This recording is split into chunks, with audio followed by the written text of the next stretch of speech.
Name, and this doesn't necessarily have to be in any kind of order, but name let's say your top 3 bass players that influenced you and what it is about their playing that drew you to them. Okay. So the top 3 bass players that influenced me in no particular order. Well, one of the first records I really checked out was this Barron record called Wanton Spirit, and Charlie Hayden plays on that record, and my teacher from undergrad studied with Charlie Hayden.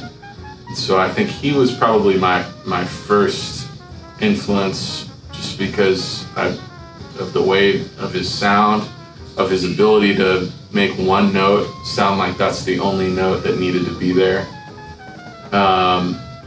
So he was probably the first bass player I really checked out. I'd say next probably is Ray Brown, just because of his swing, and also because of his huge sound, and also because of all of the education that he's brought to the music.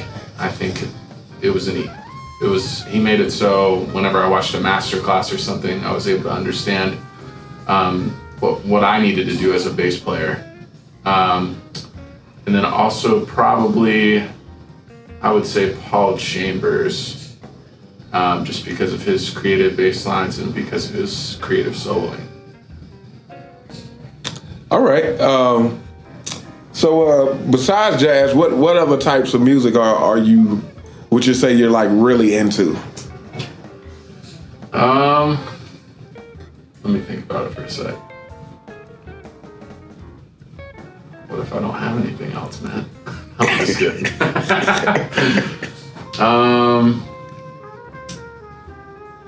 Besides jazz, I would say that I'm pretty into country music, just because I grew up listening to it. But also I'm really into like R&B,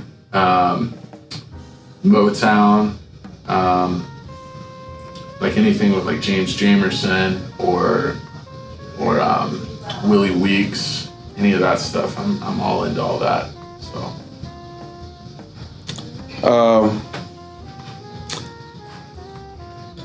All right.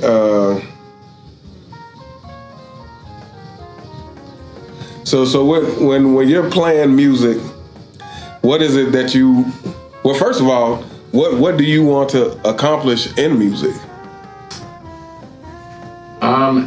In music, I just want to be the best bass player that I can be. That's what I want to accomplish. I want to be able to be the foundation for a great band, and I want everyone to be able to say, this guy knows how to make a band sound good and has a great feel and a great sound. And I think if I can do that, I think I've done my job as a bass player.